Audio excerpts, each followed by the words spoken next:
Duplo Expresso.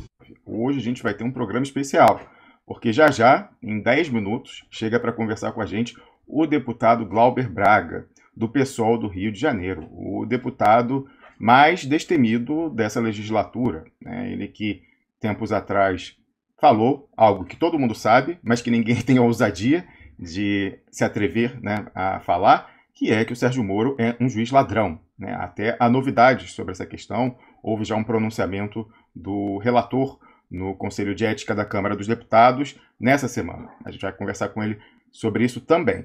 Mas mais importante ainda do que isso foi a revelação que ele fez também nessa semana sobre haver um negócio escuso pelas sombras no Congresso Nacional em que os deputados são pressionados a votarem a pauta de destruição do Brasil, desmonte do Brasil, de entreguismo, de massacre da população brasileira e aviltamento da sua soberania, extração de toda a riqueza em direção ao centro do capitalismo, em troca de quê? Em troca de proteção diante do fechamento do regime, de proteção para com os militares. E quem que seria o corretor da venda desse seguro de vida, dessa apólice de seguro de vida diabólica na Câmara dos Deputados? Seria o próprio presidente da casa, o Rodrigo Maia.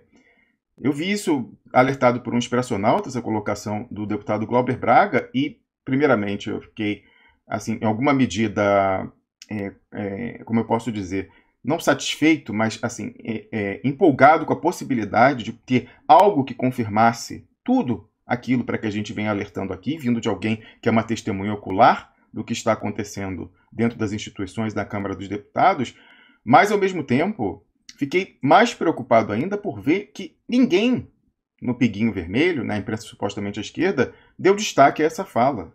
Essa fala é escandalosa, né? Essa fala, ela deveria estar sendo repetida por todo mundo e debatida. Um deputado, então, fala que, na verdade, né, assim, ou pelo menos a gente pode interpretar isso da fala dele, o golpe já foi dado, o golpe militar já foi dado, e naquela modalidade clandestina das sombras, dos dossiês, dos conchavos, das ameaças.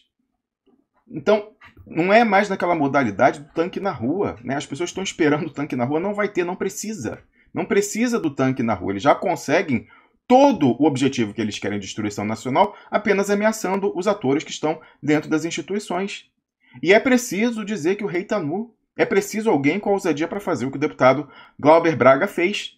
Então, até a gente vê algumas pessoas veem com uma limitação a participação dentro do jogo institucional, e é verdade, tem as suas restrições, tem as suas limitações. Vimos aqui o Glauber Braga, quando chamou o Sérgio Moro de ladrão, quase perdeu o seu mandato, mas aí ele falou, bom, eu vou querer a exceção da verdade, né? Eu vou querer poder, então, provar que o que eu falei é verdade, que ele é um juiz ladrão.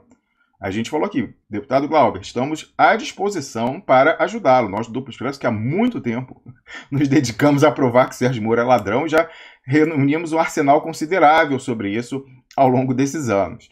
E eu falei ainda para ele, quando esteve aqui da última vez, comentando sobre isso, que o pessoal ia amarelar, né? Ele falando que queria a exceção da verdade, como é fácil provar que o Sérgio Moro é ladrão, eu falei, o pessoal vai amarelar. E aí não deu outro. O relator já se pronunciou nessa semana pelo arquivamento, né? Falta ver os outros membros o que vão fazer.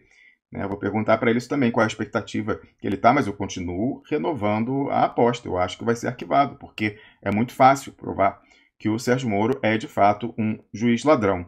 Mas essa questão de os deputados estarem sendo chantageados ou estarem se vendendo em troca de salvo-conduto na perspectiva de fechamento do regime é escandaloso. A gente já intuía isso, né, pelas coisas que a gente via, até alguns relatos em off, mas, mais uma vez, exigiu muita coragem para alguém que é um deputado vir e falar isso em público, ainda nominando quem que é o operador, quem que é o corretor dos militares na casa, que é não outro que o presidente, o Rodrigo Maia, né, que fala, olha, eu prometo para você que se você votar o pacote ultraliberal, destruir as estatais, destruir os direitos brasileiros, permitir que toda a riqueza do Brasil seja transferida para fechar rombo lá na sede do imperialismo, aí vocês estão garantidos, não vai acontecer nada com vocês e com as suas famílias nessa perspectiva de regime fechado. Isso tudo também na perspectiva da aprovação dos instrumentos para esse fechamento clandestino de regime, sobretudo o Patriot Act Tabajara. Então, é nessa perspectiva que a gente pode compreender que quando a votação de uma das pernas, uma das mais graves, que é o 1595, aquele que estabelece as forças de combate ao terrorismo, forças clandestinas, com identidade falsa, com orçamento secreto, com instalações secretas, etc., e com doutrina militar de ataque preventivo, então não precisa que nenhum crime tenha sido cometido para eles entrarem e neutralizarem a suposta ameaça terrorista, ou seja, matarem a pessoa preventivamente. Qualquer coisa pode ser caracterizada como terrorismo. Aliás, um projeto paralelo, o 443, coloca militância política, ocupação e ato público como terrorismo. Né? Você imagina isso, um ataque preventivo para quem vai fazer uma ocupação. Aí você mata. E aí você fala, não era terrorismo. Depois fala, mas eu tive fundada... Como é que é a história lá da excludente de ilicitude do Sérgio Moro? Eu tive fundada emoção na hora, achei que era um terrorista. Me desculpe. Né? Solidariedade à família da vítima. E isso explica, né, essa ameaça, esse contexto de ameaça e de venda em troca de proteção para si e para sua família apenas quando do fechamento do regime. Isso explica como que o 1595, quando foi votado na Comissão de Segurança Pública da Câmara, pudesse não ter tido a presença de nenhum parlamentar de esquerda, nenhum parlamentar da oposição. É muito fácil você constatar isso por você mesmo. Você vai lá na página de andamento, vou mostrar o link aqui daqui a pouco, você tem um vídeo, as sessões são gravadas, e você vai ver que só participaram, primeiro que a sala está vazia, não tem quase ninguém na sala da comissão. Né? E aí, os parlamentares que falam são todos do governo, todos da bancada da bala, e no final, escárnio máximo, o relator agradece a oposição por não ter comparecido, não ter feito nada para obstaculizar. Eu até acho que ele foi imprudente ali, porque esse silêncio da oposição, a sua ausência é muito constrangedora. Então faz parte do negócio o silêncio. Não só não aparecer, como não alertar suas bases para o que está acontecendo. Faz parte do pacote de venda negociado com o Rodrigo Maia. Não alertar ninguém para o que está acontecendo. Então a gente vê todos esses partidos com representação no Congresso, parece que se venderam em troca desse salvo-conduto. Aí você fala, mas então toda a militância do partido está garantida? Nada. É só esse pessoal lá de cima. A base é mais aguerrida, militância por moradia, militância por terra, o pessoal que quer um enfrentamento verdadeiro ao golpe, esse pessoal vai ser rifado, esses vão ser os terroristas, os abatidos preventivamente. Agora, o pessoal lá em cima, inclusive, se associou a eles para ajudar também a controlar a sua base. Então não é de todo inconveniente isso, porque como essas pessoas já aceitaram ser o MDB da nova ditadura, eles acham tranquilo ficar lá e deixar a sua base, a sua base ser eliminada, a base mais radicalizada. Até facilita o controle partidário por pessoas que não querem um enfrentamento de verdade. Então, eu coloquei no Twitter ontem que eu considero esse tweet do Glauber Braga denunciando essa venda de apólice de seguro na Câmara dos Deputados para com os militares em troca da destruição do Brasil, eu considero isso o equivalente ao discurso que o Mário Covas, então deputado, fez em 1968, defendendo o deputado Marco Moreira Alves, que ia ser processado pelos militares por discursos seus muito combativos na Câmara, e os militares pediram, então, licença ao Congresso, já havia imunidade naquele momento, a imunidade parlamentar, pediram licença à Câmara dos Deputados para processar o deputado Marco Moreira Alves. A tendência era que fosse autorizado, e o Mário Covas faz um discurso histórico muito inflamado, defendendo a casa. E, então, na verdade, era um meta-discurso que é parecido com o meta-tweet do Glauber Braga. Por quê? No discurso do Márcio Moreira Alves, o que falou primeiro, ele atacava os abusos da ditadura militar.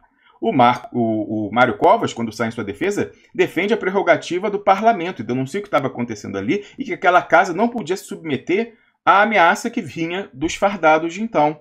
Mais uma vez, o Glauber Braga, em vez de criticar nesse tweet em particular diretamente o regime, ele relata o que está acontecendo na casa. Ele está falando, olha, a casa, o pessoal está se vendendo aos fardados em troca de proteção para si e para suas famílias apenas, destruindo o Brasil, destruindo a soberania brasileira, massacrando o povo brasileiro.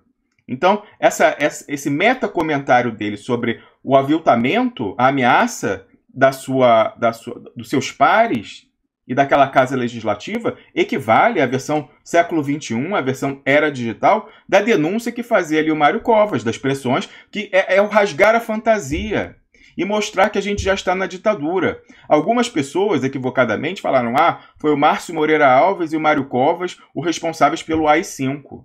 Não, eles foram responsáveis por acabar com o discurso de dita branda.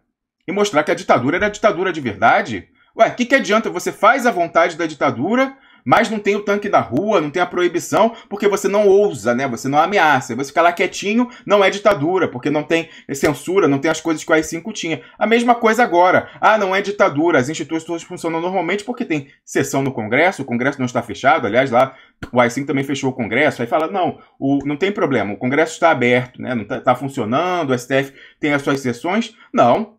Ué, se o resultado prático na vida do trabalhador e na vida da soberania nacional é a destruição, que diferença faz se tem sessão, se tem transmissão de TV Câmara e TV Senado? Nenhuma. Então, na verdade, é esse tipo de ousadia que rasga a fantasia e que é necessária. Então, o Mário Covas e o Márcio Moreira Alves, eles não foram responsáveis pelo AI-5, eles foram os responsáveis por rasgar, então, a fantasia de instituições funcionando normalmente. E esse tweet do Glauber Braga é parecido nesse sentido.